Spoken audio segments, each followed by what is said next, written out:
cannot speak Swedish. Which one's the full screen button? That one.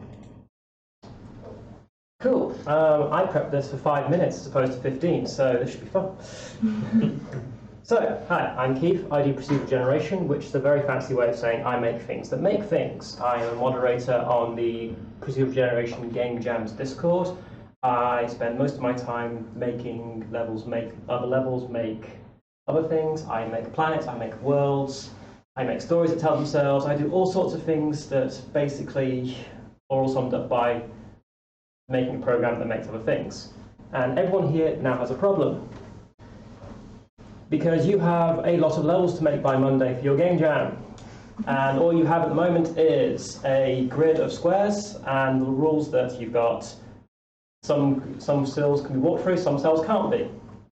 And level generation is tough. Like, spending all this time making 100 levels by yourself is difficult, especially if you want to make them look different to each other. So, what I'm going to do is I'm going to breeze through 4 different techniques of turning this into something that represents a space to adventure through. Could be a top-down level, could be a platform game. All you know is that you've got cells that are walk-throughable and cells that aren't walk-throughable, which we'll just call solid and blank for now. Bad idea to start with is just randomly determining which ones are going to be solid and which ones are going to be empty. You're not going to get an explorable area this way, all the places are going to be disconnected, and just not going to look nice. Like, that doesn't look visually appealing. Like, you'd have to go through and flood fill each individual area, connecting into each other to get it fully traversable. There's just too much to do here.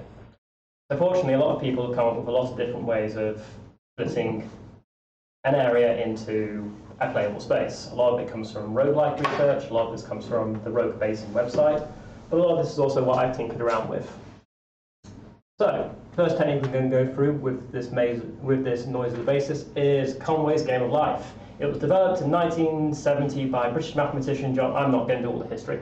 Cellular automaton basically means that each individual cell on the grid looks at its neighbours and follows a set of rules. Conway's rules were, if I've got only one or no neighbours and I'm a solid cell, I turn into an empty cell because he's treating them as if they're all organisms and that one dies from loneliness.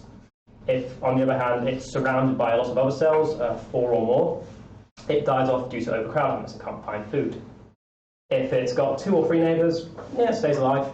And crucially, an empty cell that's next to exactly 3 neighbours becomes alive because now that one's given birth or something. If there were rules, it makes very, very pretty patterns. You'll have seen this glider pattern around the internet occasionally. Lots of hackers adopt it as their personal symbol. But effectively, we go back to our noise, and for each one of these cells, we look through it and say, that's the rules. All those green cells in the next pass are going to stay alive or become alive, or the red cells are going to die because these ones in this corner are now dead. I didn't set my timer, I'm sorry. These ones will now die because of overcrowding. These ones will now live because it's got exactly 2 neighbours. And this one will now become alive because it's got exactly 3 neighbours. So, next step, it becomes like that. That's instantly better. And we can run this pass again, get a completely different looking level. And we run it again. Once we've had enough of that, we can then take the largest area, say that's our playable space, fill in everything else that's also blank, and then we have ourselves what resembles a cave system. And you can change the rules, like Conway's 2-3 stay alive rule is fun and generates this pattern. But if you say have a 4-5 system, you get a pattern that closes in much more. If you have, say, cells on the edge that are always permanently alive or always permanently dead, that influences things and they start carving inwards. And it creates a very intricate cave pattern. And instead of, say, filling all these in with black space and turning it into solid, you can instead mine into the areas and you'll end up creating lots of pockets of areas, which you can then drill into and create actually explorable tangential caves. So that's technique 1. Technique 2, binary space partitioning. If you're in the 90s, you had split your levels up for view frustrums before we worked out those calculations, and you had lots of complicated maths of turning your levels into trees. That's cool, that's great if your game's running on Potato. We are now just going to use this technique of turning a level into a tree to create a dungeon. And we start with our empty space, and we define every bit of empty space that's surrounded by solid walls as a room. And we also define what our room is going to be. And we want no room that's larger than 8 tiles for this example. And when we have a room that violates this principle, we look at it and go, we're going to cut it randomly at any space. So I rolled dice for this, and we're going to cut around here, I believe. Here even. And now we have 2 rooms. And we split it into red and blue. So we now have our tree, we had our root room, and now we have 2 new rooms. But these rooms are still breaking the principle. They're all still above 8 in size. So we look at the red room, and we split it again. And if we can't cut, say, one direction, we can't cut vertically here, we'll just make sure we cut the other way. So horizontal cut, and now we have a room that's 8 or less tiles wide. Or in area, sorry. Great. But this branch is still also broken, but now these are fine. Because of our tree structure, we go back up the tree. So we did this branch and this branch, now we're back up to this branch here, and we cut it up. Cut that one. Now I have 2 new rooms to cut up, so cut this one. Keep cutting until we get rooms that are less than 8 in area. There we go. This branch, and that's the entire red section done. Now we do the blue section. And we cut apart the rooms until we eventually get rooms that are less than 8 in area. Because we know where we cut, we can now cut holes into these areas and put doors in. And eventually we get a dungeon layout that looks like that. We can replace that with empty space, or if you've got doors, you put doors in. It's a bit of a claustrophobic dungeon. Maybe in your version you'll want to look at width and height as opposed to just area, but very quickly that's our second algorithm, a binary space partition. I'm not going to give my notes.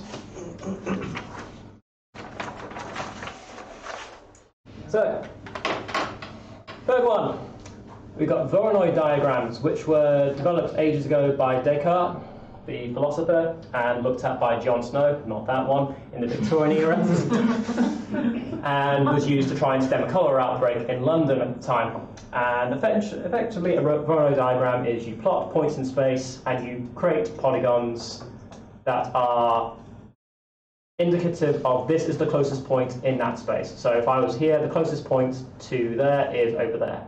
You could say plot out a map of all the Max Burger locations in Sweden. Make a voronoi diagram of Sweden, and then you can say, this is now mathematically the closest max to me. Which is cool, you know, you try and prevent cholera or find all the Max Burger places. Those aren't related, but you know, we're going to use them to make a crystal cave. So we take our points, we're just going to put 5 of them down on the grid. 5 is a good number for me, you can put as many down as you want, but we're going to have that many rooms. And each pass we are going to fill out 1 square. And we could try to do diagonals, but that makes things complicated. Because we're on a grid system, we're using what's called Manhattan distance, which means you are traveling 1 square in either direction. You can't travel diagonals because you can't drive through city blocks. It's just how Manhattan works. Manhattan's on a grid structure, that's why it's called Manhattan distance. Diagonals are 2 squares away, not 1 square away, or 1.4 squares away. And we start filling out every pass. So 1 pass we fill out, and we repeat. And we repeat. Eventually, though, we're going to get to points where they conflict. And we're just going to go through in rainbow order. We're just going to prioritize red, orange, green, blue, purple. And so orange took those squares, blue took those squares, purple gets nothing. And eventually we end up filling out like this. And we eventually have a pattern of rooms. We can then pattern out. So from here, we look through every cell, go left to right, up to down, and go, if your cell and your next cell in the list is going to be a different room, put a block in. If the same slot in the array downwards is going to be a different room, also do the same thing. And we've got a special condition for this, which I also broke, but if you follow it correctly, you end up getting a 1 pixel line between all the rooms. Then you also know what cells neighbour which other cells. So these are all the same group because they all border green to blue. These are all the same group because they border orange to purple. And we just remove any one of those. And that will create an interconnected room structure, which gives us a very crystalline cave structure. Third technique, and the last technique, a randomized prims algorithm, which was discovered by Wojciech Jarnik, in 1930. Apparently he lost it behind the sofa and was found by Robert Prim, and we name it after him because he's got the easy to say name. If you've got a load of places that you need to connect up with a lot of wire, and you just care that you've got all the places connected and you don't care that they're all, you want to try and minimize the amount of wire you're using, Prim's algorithm is good for that. Or if you're trying to work out where your bottlenecks in your system are. We're just going to use it to walk around a maze drunkenly and create a maze. So we start with our empty space, and we do this to it. Effectively, what we've done is split it into 2 by 2 cells. Like that. We've made top right and bottom right into solid and left this blank. This looks ugly though, so we're going to use this type of representation for it. So we've turned our 16 by 16 grid into an 8 by 8 grid. What we've got here is a planar graph with every edge length of 1, also known as a grid, because mathematicians like overcomplicating things. But we're just going to choose a random point on this grid as our start point to build our maze. We chose there. And then we're going to randomly add points to it. In proper Prim's algorithm, you look at every single edge you've got, you choose the edge of the smallest valence, but here everything's edge length 1, we're just going to choose everything randomly. We're going to build a stack of our leading edges, and we are going to just walk around the grid randomly and add things to it. So everything pink is a previously visited edge that's currently in the stack, red is our current that we're looking at. This is also known as the drunkard's walk because we are literally just randomly walking around this grid. And eventually we're going to split off this grid. We're going to end up cutting it away like that. But that's fine, we'll be back there later. Because eventually we're going to walk around this grid like this. I had to do all this in Photoshop, by the way. And cut this grid down like this. You appreciate it. And eventually we get to a point where we can't add any new cells to the grid. So we take that current cell, we've now marked that as complete, it's got no more neighbours we can visit. And then we backtrack along the stack. This is why it's a stack and not a queue, because we've got, this one, we've just been here. We go back all the way along the grid until we find a point where we can split off again. We split off there. And now we backtrack again. We continue. And we backtrack again. And I'm going to skip to the end of this one. It looks like this at the end. So eventually we got back to here, filled that one in, we've got back to here, filled that one in. And eventually we tail all the way back to here until every single one has been removed from the grid, and that leaves us with a maze that looks like this. We can then convert that into our original cells by saying that if you've got a right exit, you remove that one, because remember we had a L shape there, so we cut those and they all look like that. If you've got a top, you remove that one, so now you look like that. And if you have both, you remove both of them until you look like that. And if you have neither, well, you stay looking like that. And there you've converted your grid into a maze. So you have Drunken Walks Pro algorithm to torture your players with. So you have 4 different styles of levels to decorate your one very simple map with. That's 4 different worlds, 4 different techniques, 4 different genres, whichever one you want to use, just from that 32 by 32 grid. This is what I do on a daily basis. This is what I do, and that's my social media locations. Feel free to visit. I do dev streams on Monday, Wednesdays, and Fridays, and I will put slides available for people to look at, since I realise I've just blazed through about half of a discrete mathematics course in about 10 minutes. So thank you. That's it.